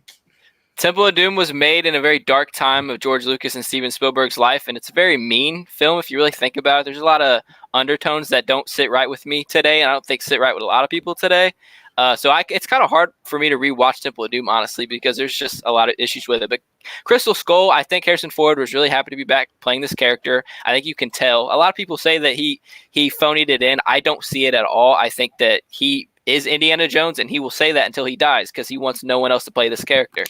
I think Mutt is kind of take it or leave it situation. Yes, him swinging from the vines with the monkeys was a little weird, but it's not a super long scene. But I just think there's enough redeeming qualities about it that I can continue to watch it over and over, and I watch it more than I do Temple of Doom. All right, that's fair. Want to rephrase that, George? Well, I have to call Chris the winner because there's only 2 movies left, so you could tell what's mine and what's his. All right, so Connor still take a shot for some reason. Oh, Connor took a shot. Did he? Yeah, I took a shot for guessing Den of Thieves for you. Yeah. Oh, good boy. Yeah, so Chris wins this round. I'll let him. I'll defend my movie first. I'm the one who picked Blast from the Past because that is a great fucking movie. I could have guessed that because I mean, you're the only one else besides me that knew what that was. If you want to watch this movie, it is on Hulu right now. I watched it a little bit before Valentine's Day. Anytime this movie's ever been on TV, I watch it. Brendan Fraser and Alicia Silverstone are great. If you haven't seen the movie, it has Christopher Walken and Sissy Spacek, if I remember correctly. And Christopher Walken plays this scientist and it starts off during the 60s, and he's afraid of the Russians and the Cold War and everything, and he built a bomb shelter under his house. So one night they're having a party, something comes over the TV or radio, I forget what it is. It's like, yeah, they're attacking.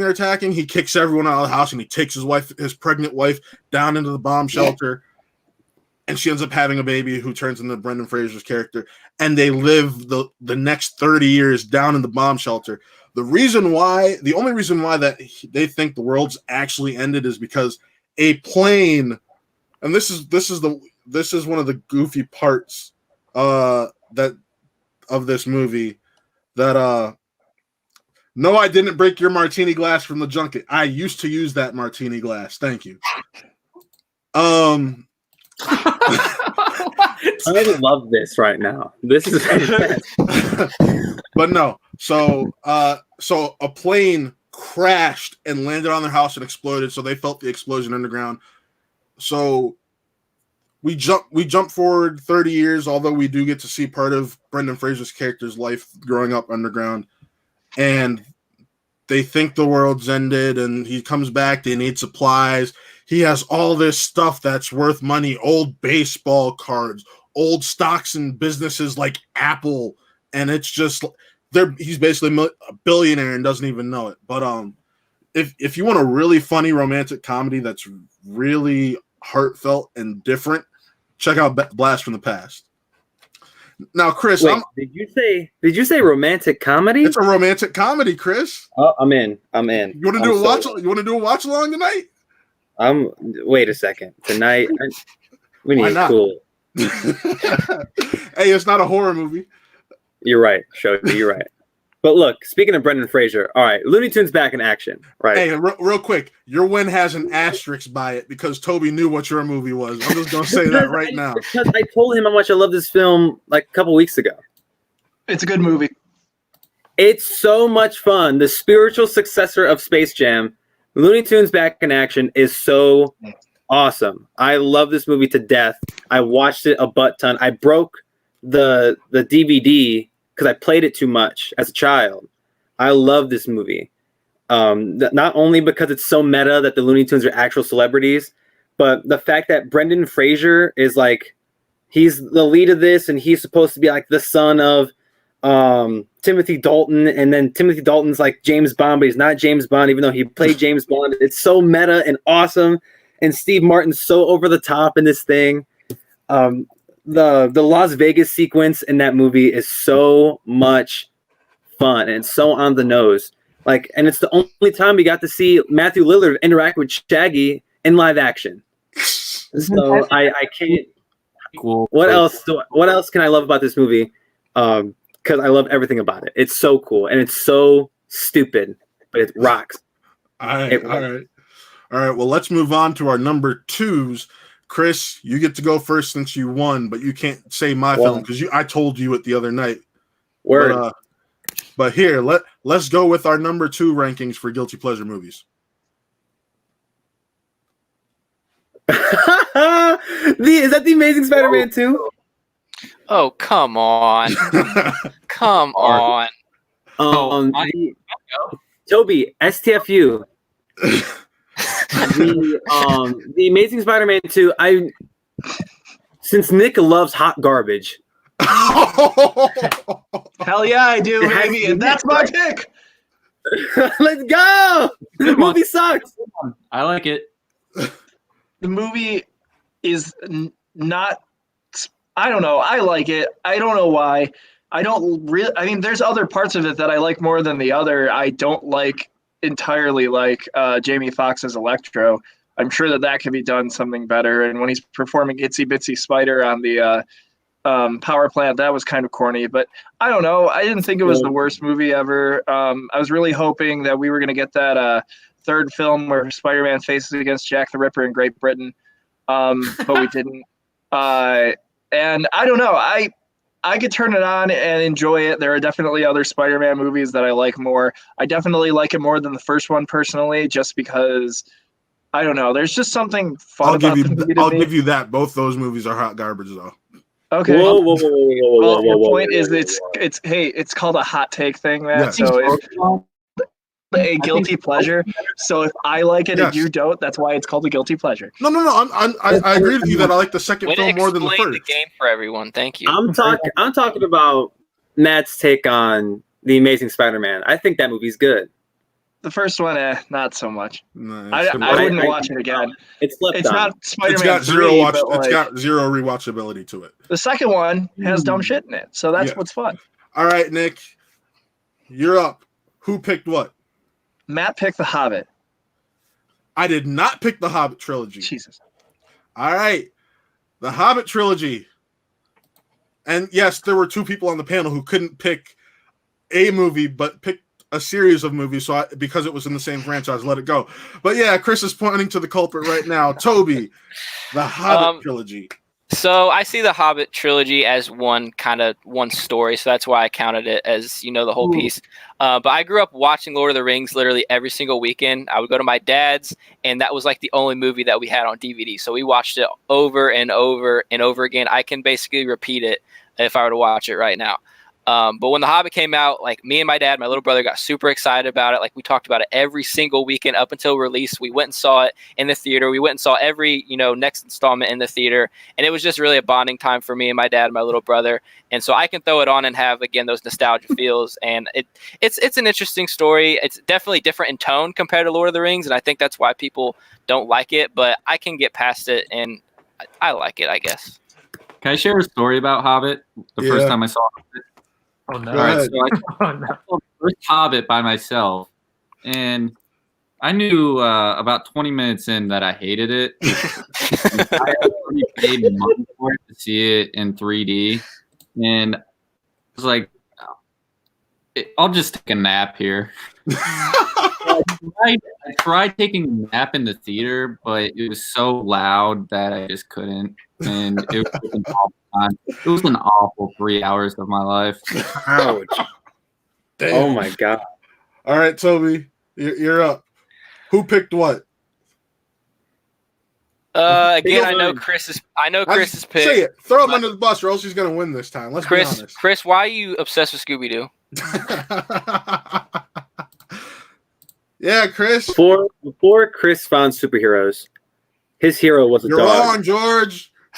A dog by the name of Scoobert Doo. Shut up, Siri.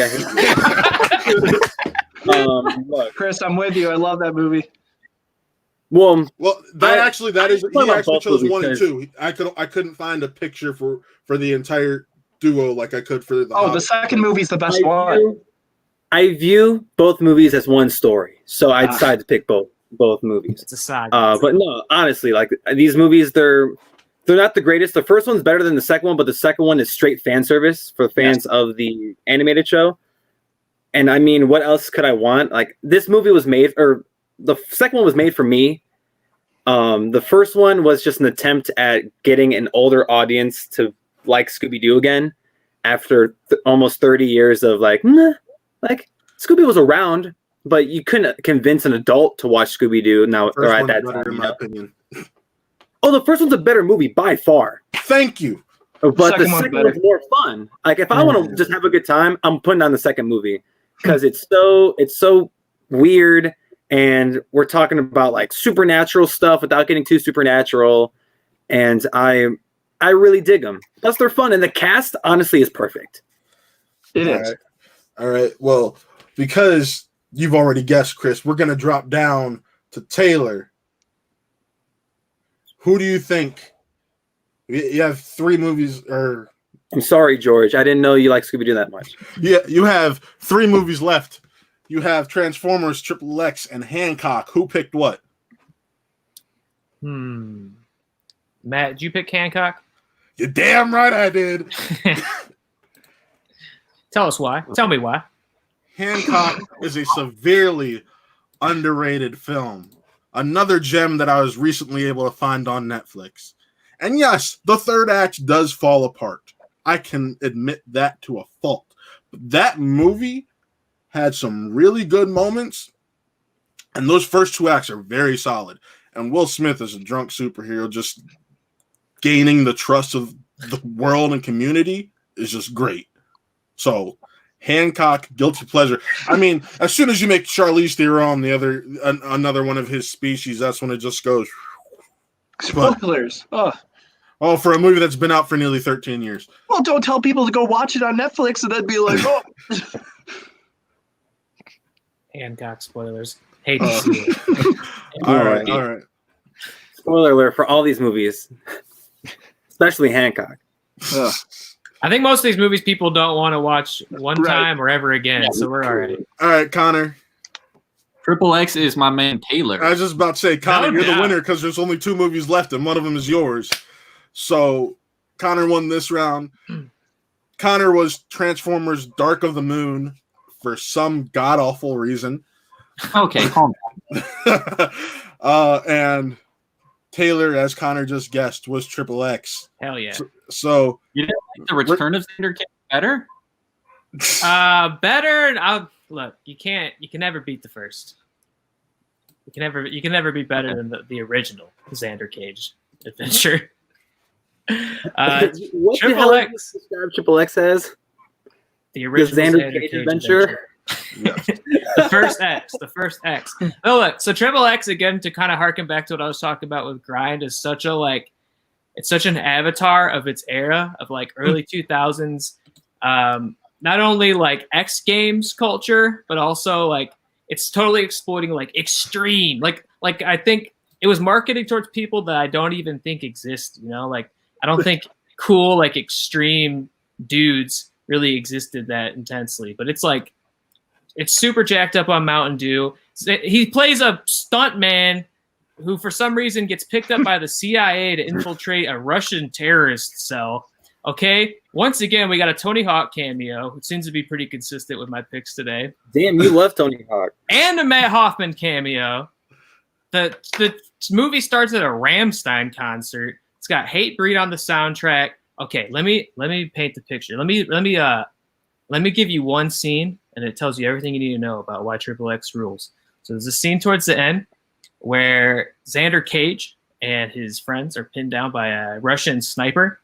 And he's smoking a cigarette, and Xander Cage steals a heat-seeking missile launcher from one of the police officers who has that on his body for some reason, and he shoots it, and the missile goes around the corner and blows the sniper up. And they're like, how did you know to do that? And he's like, y'all gotta stop thinking police station and start thinking PlayStation. Movie rules. Oh God. All right, Connor. Transformers 3, the third worst movie in the franchise. Defend it. You mean the second best movie in the franchise? My God. No. I think that's fair. Okay, 2 sucks, 4 sucks, 5 sucks. Everything after 1 sucks. No, 3's good. 3's good. The whole I like 3 more than 2. I'm not talking about, like I said, Bumblebee is in its own separate category, but of the 5 main Transformers. Yeah, and it's the second best. Oh God. Why? Better than first and third. Why? Why is it the second best? The whole like Apollo 11 reimagining in, like I said, it's better than 5, 4, and 2. What are you putting above 3? 2. You're putting 2 above 3? The Fallen one, that's the worst one out of all of them. That is literally. Wait a second. Last night. What's it called? Revenge of the Fallen? Is that what it's called? Yeah, that shit is called like garbage. It's like Linkin Park. All of them are hot garbage. That's all of them for Linkin Park. It at least it at least kind of avoided the shitty Michael Bay humor at some cost. I mean, more than the other ones. I mean, it ruined Leonard Nimoy. It was like Leonard Nimoy's last movie, so yeah, there's that. They killed him. The movie killed him. Oh God, that's fucking dark. Hot take. It's good. I like it.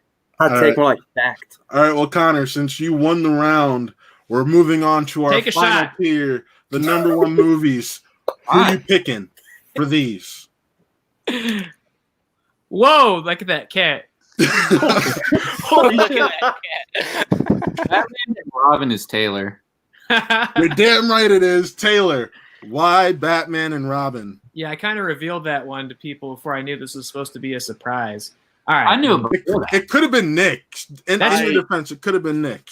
That is true, though. It's pretty on brand for me to defend Batman and Robin. Okay, look, I know a lot of people hate Batman and Robin, and I'm not here to tell you that it's a great movie or a good movie or even probably a good Batman movie. And if it was the only Batman movie they ever made, after the 60s, they were like, we're going to give it a shot, and that's what they put out, I'd probably hate it too. But there is essentially infinite Batman movies. They will outlive us. They'll make them forever. And we've seen so many different takes and versions of the character. Some are stark and serious. Some are like weird and experimental. and then you have one that's just like a 2-hour toy commercial. And again, if it was the only Batman movie that existed, I love Batman, I would hate the movie. But there's so many takes on it. I don't need them to all be as good as Dark Knight or as Tim Burton. It does suck, and it doesn't take itself seriously, and everything's neon and has nipples. And if you don't think that's cool, then I don't know. If you don't think that sounds like a good time, I don't know what to tell you. It was my number one too, but I was told that since somebody else had already taken it, I wasn't allowed to. So I get it. It's great. Arnold's having a great time. I'm having a great time. George Clooney could have been an all right Batman in a better movie with a better script, I think. His Bruce Wayne was on point. I just have to bring this comment back up. It is a big dumpster fire we're dealing with right now. Because I do got to say, this man constantly watches Suicide Squad when it's on TV, but he wants to call all of these a bunch of burning trash. Batman and Robin, I'll definitely watch 10 times before I watch Suicide Squad. Yeah. I second that notion. Allie, unfortunately, Nick was not Batman and Robin's pick, but nice try. I should have been. All right. Well, Taylor, since you got called out, who picked what? Well, Nick picked Suicide Squad. Yeah, that one's easy. It's got that clown guy in it. Not the best version of the clown guy, but hey, my big thing is like, he was just watching Suicide Squad too. It's the James Gunn Here's one. the thing, is like I saw Suicide Squad. I dressed up as the Joker. Ooh, let me find that picture for everyone. And Can I see that? It was. I'll be honest. Listen, the movie isn't great, but I went to go see it about 4 days afterwards for my birthday. So I guess it had to have been good in my mind in some way. Listen, there's a lot of crap in the DCEU. That one right there is one of my favorites for some reason. And I think that it's just kind of the idea of the Suicide Squad overall, a bunch of villains that are forced to be heroes. I'm also a really big fan of Slipknot, and just thought that like they did him wrong. Yeah, me too. The band? But Yeah, like, you said the band. I was really hoping that Matter Eater Man would have been in the movie, but unfortunately he wasn't. Hopefully for the sequel. I'm saving my hopes for the sequel with Polka Dot Man being in it. It should have been in the first one. Hell yeah. But I'm more of a yeah. King type of guy. Hold on. I am about to screen share this picture of Nick as the Joker. Are you guys ready? It's terrible. Yes. I want to know. It's actually not that bad, but here we go. I want to see.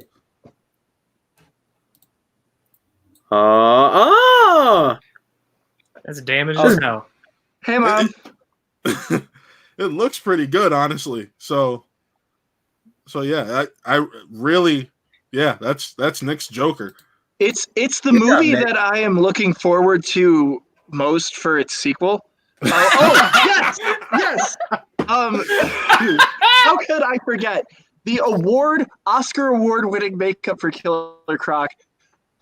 Give him his trophy. You should have given him his. Yeah, you're right. It should have given him his trophy. And I just, Connor Taylor and I had this fascination with the Goomba from the Mario Brothers movie. And the second that came out, the second that was released, that reminded of us exactly. So it has a place in my heart for many different reasons. And if I could enjoy it with my boys, I enjoyed it with Matt when we went to go see it. Connor was there too. Connor was there. Don't forget Connor. And Connor was there. Yes, I remember a photo of him distinctively as a selfie with of me in my Joker costume with my grills. Anyways, Suicide Squad, not as bad as the rest. It's not great, but I could watch it. Moving on. Why aren't you wearing your grills right now? You're right. Those things are probably long gone. I was gonna say I don't even know if those exist, but the putty that's inside of them is definitely solid. It's gross. All right. Nick, since you got called out, who picked what? Well, I'm just gonna say that Chris picked the Cat in the Hat, definitely. Damn, somebody definitely actually figured it out. Chris, you thought you were going to win this round. I did not know. It was the former picks before that are giving it away. I'm sorry. Oh no, there was a trend. There definitely was a trend. Yeah, Childhood was the trend. Cat in the Hat is a movie I watch once a year. It's something that I can turn on, like I can pop on, and it's just like. Let me rephrase. The Cat in the Hat's a movie that can pop on at any point. It is a movie, Chris. You're right. It is a It movie. is a movie. It is a film. Barely. It kind of is. It poorly adapts the children's book that has little to no context, but they decided to make this whole universe out of it, which makes no sense. It's a Mike Myers at his most campy. Alec Baldwin's the antagonist, and he's the fucking worst. Like just the worst. I hate the two kids in it. So someone paid No, I own it on DVD. I love that movie so much. Like I hate the two kids in it because they're so dumb. It's aesthetically disgusting to look at. Best part about that movie is Kelly Preston as the mom. Essentially, or no, Mike Myers is actually funny in this thing. Like he actually is funny. But this movie is so bad. The Seuss estate was like, no more live action movies. They said no more live action. Everything else has been animated since.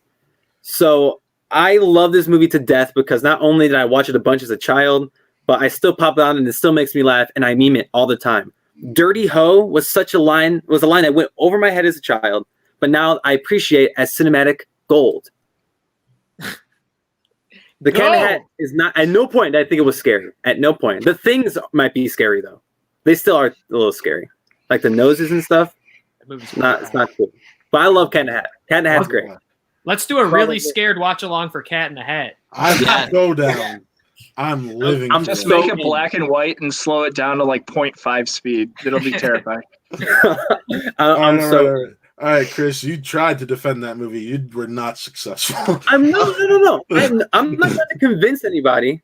Like I didn't say you were trying to convince anyone. I just said you did not successfully defend. I'm ready. Preach. If you told me right now, like, do I want to watch Cat in the Hat, or do I want to watch like I don't know what's a like one like Jurassic Park? No, like Jurassic Park. I'm watching Cat in the Hat. Oh, and I say that because Toby.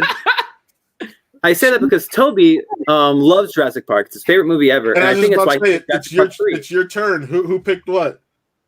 I think it's why Toby liked Jurassic Park 3 so much. Damn, you can see where the friendships are in this because Toby clearly did pick Jurassic Park 3. Well, I just met Toby today. So yeah, that's fair. We all did kind of meet each other today, so we'll get better. It's okay. Oh, that's fine. I love you too, Chris. But Jurassic Park 3, right? I love Jurassic Park, the franchise. The first movie is my favorite movie of all time. I think the second one's criminally underrated, but I know 3 gets a lot of shit, and I understand why. But if you kind of break it down, what they were trying to do, Alan, that's great. But they were trying to make a different Jurassic Park movie, right? And you have to imagine that if there were dinosaurs on an island, people would be trying to see that shit. They'd be trying to fly their little planes and get in their little boats and try to paraglide to see dinosaurs. That's exactly what happened, except this kid gets trapped on the island and parents have to go try to save him. So who are they going to recruit? The dude who's actually been there, Alan Grant. Alan. Yes. But I think they took the Jurassic Park lore and told a completely different story. Yes, the acting has some issues. The dialogue has some issues. This thing we talked about development hell earlier. This movie went through all kinds of development hell. The script was still being written while the movie was shooting. It was this whole thing. But I love dinosaurs. I love the franchise. I love Sam Neill as the character of Alan Grant. So I can watch that movie all day. Alan. The lead character in A Shattered Diamond's name is Alan, so we were all going around set on multiple days going, Alan, over and over again. So that's where I leave that. I like Jurassic Park 3. I like it. Well, Toby, there are 2 movies left and 2 people that haven't been picked yet. Matt, you picked Phantom Menace, yes? Yes. Which means Connor wins again because Connor picked Final Destination. Take a shot. I'm curious into that take. What, Final Destination? There's not no the first one, but as they go, like as the movies go. The 5th one is amazing. Did you see that twist coming? Did you see 5? I don't know. No, I have not. Chris doesn't do horror movies, so let's put that out in the open. That's why we did the really scared this past 2 Yeah, nights. can I not Chris get doesn't attacked do for horror movies. my wussness? That's not the word I would use, but okay. I mean, here, Chris, you don't want to get attacked for your wussness. Hold on. Let's pull up this little clip from yesterday's. No. Yes, don't. please. Yes. All right, guys, this has been a fun stream. Subscribe to the channel, like the video. No, hold on. Suck it down. You don't get off that easily. Hold on. Look out for Pandemonium. It's coming out soon. Oh no! Quit. So this is a clip from last night's episode of Really Scared Watch Along, where Chris and I were watching the new Pet Sematary movie. So let me watch Cat in the Hat. Let me just tee this up real quick. What if you buried the Cat in the Hat in the Pet Cemetery? Oh God! You ever think about that? Not until right now. I think we should give Connor a little more time to discuss Final Destination for you. Yeah, while I'm getting this specifically the fifth one. Yeah, right? I gotta hear more of this while I get this queued up. Yeah, that twist. You see that twist? The twist in the fifth one. I must know more. What's the twist? Spoil it. Pandemonium twist. The whole time you think it's just another sequel. I'm not going to spoil it, but you're not watching another sequel. I can tell you that. Okay, fair enough. Because Connor clearly doesn't want to give anything away. Real quick, get that effing toothpick. What Matt Thomas picked there, dude. Jello shots. I like that twisted sense of humor. All right. Well, real quick, here's a little clip from yesterday's episode of the Really Scared Watch Along, where Chris and I watched the 2019 version of Pet Sematary. Actually, hold up. I forgot to include the audio, so let me fix that. But yeah, I will defend Star Wars Phantom Menace until the day I die, and I'll talk about it right now as I'm getting it queued up. All five Final Destination films are better than Phantom Menace. Oh my That's God. a damn lie. Got him. That's a damn lie. No, it's Hey, not. Connor, does Final There's Destination more- have Watto in it? No, it Does doesn't. Final Destination have Darth Maul? Is that the twist? Watto's in 5? Oh shit! That's the twist. Flip on spaghetti and get a fire escape ladder sent through his head. That's better than the entirety of Phantom Menace. I'm sorry. Dude, No. your Final Destination tricks don't work on Watto. So No, the Phantom Menace is, and I've told multiple people this. I've told whenever I defend it, people understand my take after the fact. The Phantom Menace is the only one of the prequels that felt like a typical Star Wars movie, and it had that sense of adventure and wonder to it, and that's a lot of the reason as to why I like it. That was I was lucky enough to see the original 3 in the theater as a kid, but the Phantom Menace is the first one I can remember seeing as a kid. So that plays a little bit into it. One of the 3. No, because I saw my father took me to the re-releases in okay. '97. I'm kidding. But yeah, so real quick, here's a little clip from yesterday's Really Scared of Chris and I watching the 2019 version of Pet Sematary. Chris, uncover your face. It's perfectly fine.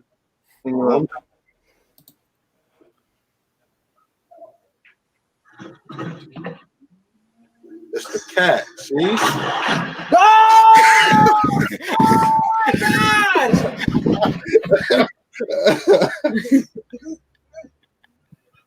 There was numerous little moments like this yesterday, but that was probably my favorite one, where Chris just completely.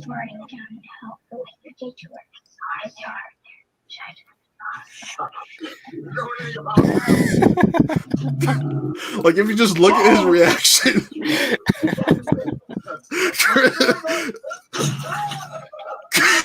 He's clearly not amused. It's on the internet forever. Yep.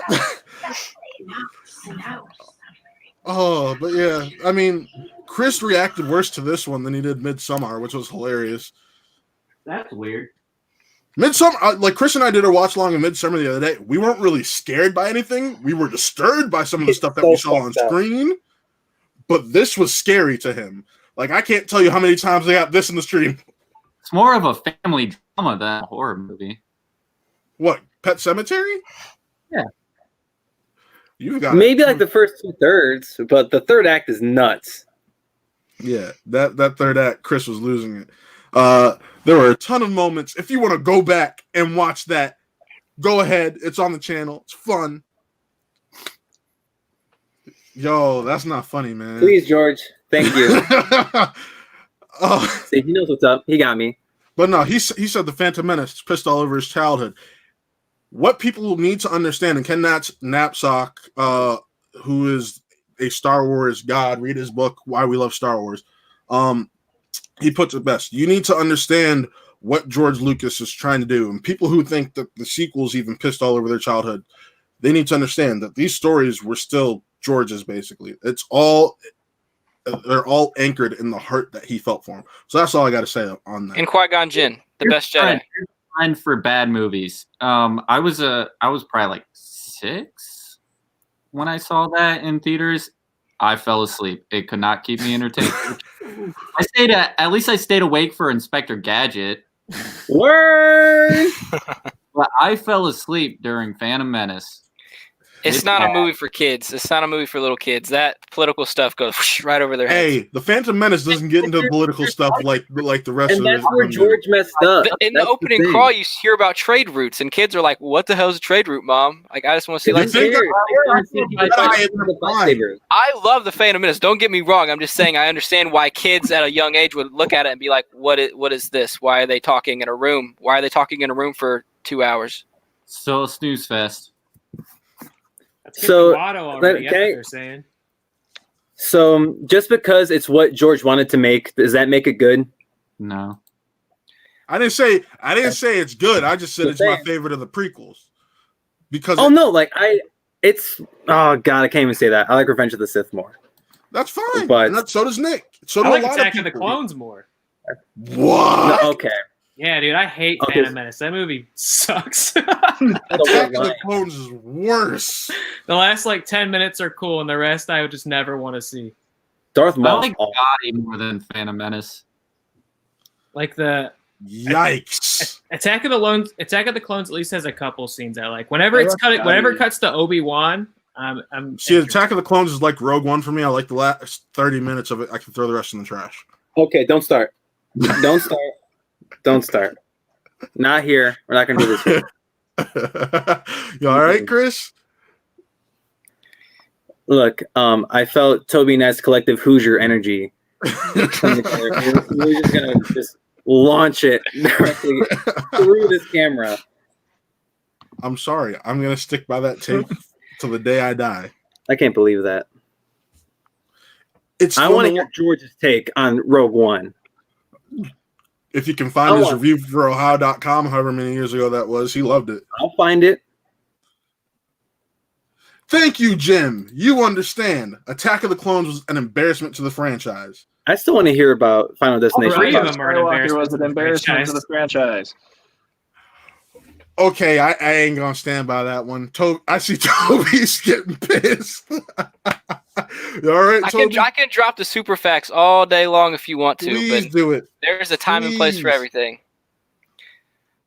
All right, so I'll start with Attack of the Clones. I agree, it is the worst Star Wars movie ever and probably will ever be. However, the stuff with Obi-Wan investigating the clones and how that came to be was dope. Him trying to find Jango Fett was dope. The scene on Geonosis is dope. If it was on silent, the dialogue not so great, but just the scene itself, the way it was constructed, was dope. I think that the fight between Obi-Wan, Anakin, and Dooku was cool. Seeing Yoda be a Jedi, doing a bunch of flips and jumping off shit was cool, especially as an 8-year-old when I watched it. Are you kidding me? Great movie. You're not 8 anymore. I can be if I want to, Chris. I can be if I want to. Definitely act like it. Oh, thanks, buddy. I love you too. Hey, all 3 of us were acting like it when we were at the Schmodown. Let's just be honest right now. And Phantom Menace, like I said, Qui-Gon Jinn, the best Jedi. He is the epitome of what the Jedi should be, and that's the whole point of that movie, is to show what the Jedi should be. And he knows, he sees it, but he dies, and we don't get to see him maybe try to make the corrections that he could have made, because he did see it coming. Obviously, little Annie, take it or leave it. Natalie Portman could give a shit what she was doing. But Darth Maul is dope as hell. The fight between Obi-Wan, Qui-Gon, and Darth Maul might be the best lightsaber fight we've ever seen and might ever see. Because in my opinion, Anakin and Obi-Wan was too over choreographed. It went off too goddamn long. That's number 3. What's your first one then? My first one will forever be Return of the Jedi for the emotion behind the fight and the music in the background. Oh my god, that's still. So that's why Return of the Jedi, that Luke and Vader fight will be my number 1 until the day I die for fights, and then the other 2 you listed are my 2 and 3. So yeah, if you look deeper at the movies, you see what George was trying to do. You don't have to agree with it or like it, but there was a story to be told, and he did his best to do it. And it's kind of a take it or leave it situation, but I enjoy them, and I always will. Okay. But you said you were about to defend Rise of Skywalker. Drop some facts on it. I can do that when we do the watch along. Yeah, we'll do that. Well, Nick isn't a part of the watch along. Nick's not going to want to watch that ever again. It's a movie. I'll throw it on. Look, Rogue One is one of the best Star Wars movies ever made. Rogue One is the second best Disney-made Star Wars movie. No, that would be Rise of Skywalker. I mean, I'd say it's probably 4th. I like Force Awakens better than Rise of Skywalker. Force Awakens is the number 1. The Last Jedi 1, Rogue One 2, Force Awakens 3, Rise of Skywalker 4, and then Solo. I got Force Awakens, Rise of Skywalker, Solo, Last Jedi. In terms of quality, I'd probably put Last Jedi 1. But if I'm going based off of what I like, it's Force Awakens, Rise of Skywalker, Solo, Last Jedi, and then last miles underneath is Rogue One. Only if we had a Star Wars show that we can actually talk about this. Right, and we do, which is going to be on next Saturday at 8 p.m. So be sure to check that out. And Bob Strick. Hell yeah. We actually do have a schedule now. We have so thank you for bringing that to my attention, Chris, because I did want to talk about the schedule. So Mondays, we will have Final Buzzer, which is a sports show that I am on, and Toby is on, and my buddy Sean is going to be on. So we got that going for us. Wednesdays, we have the Untitled Schmodown show that Chris and I got to figure out a title for. We'll get it. We'll get it, even though we're supposed to start Wednesday. We'll see what happens. We'll figure it out. And I think Toby's going to hop on that one too. I'm like so behind on that show. Like, give me like a month to catch up. Dude, we just got to watch the last match. This is like a week last week and preview the next week's. Okay, that's fair. Then Saturdays is going to be our Star Wars show, Saber Reels, which that episode is doing fairly well for us. Go check that out on the channel. I really like that. And then, of course, Sundays, as we're doing right now, we got Who Are They? Real Talk. So, yes. But Babu is the man, Taylor. I will agree to that. Babu! Hey! All right. But, yeah, guys, thank you for being a part of this again. I look forward to our many film debates and conversations that we got ahead of us. One of which being, I'm pulling up the list right now because I remember we were just talking. Schnikes, I gotta pull up that. I think we can all agree that all my movies were bad. Yes, all of your movies are fucking terrible. You win. All my movies are really good. Wait, where did Connor win? You can try. You can try. Not a lot of people try to arguing with my picks. I mean, I think that says something. Haven't seen most of your picks, to be honest with you. Dude, Connor won the game. What is he? Connor did win the game. I did say that. He's the most inebriated. He won. That's kind of scary. But yeah, some of the discussion topics we have coming up is movies we hate that everyone loves. Shocker. Nick and I are gonna fight on that episode. Snoogans, a discussion on Kevin Smith movies. Sell me your movie. Talking about reboot. Yes, I know. Sell me your movie, Matt Plays Studio Exec, where everybody else on the panel is going to be giving me a film pitch, and I'm going to pick which one is the best at the end of it. Word. We got, and the winner is a Best Picture redo from 2009 to 2020. The best comic book movie of all time, best sports movie, the next great director, and Made Madness, where we're going to beforehand come up with a bracket of the best sitcoms of all time. And then, oh shit. And then we're going to debate which ones keep going to the next round throughout the episode. So that's going to be a fun one. Steinfeld. It's definitely going to be on there.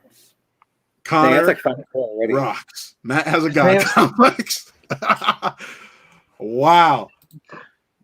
Okay. But no. So signing off. Who knows? If I know some of us were talking about possibly an online game thing because there's Quiplash and Cards Against Humanity's online. We might stream that. We have the ability to. So who knows? But yeah, if we do catch that stream, possibly play with us, especially if it's Quiplash. So signing off. I'm Matt. Nick. Oh right. Chris. Sorry. Babu Frick. And we got Toby. And this was another Who Are They real Oh, I get left out. You said something at the same time as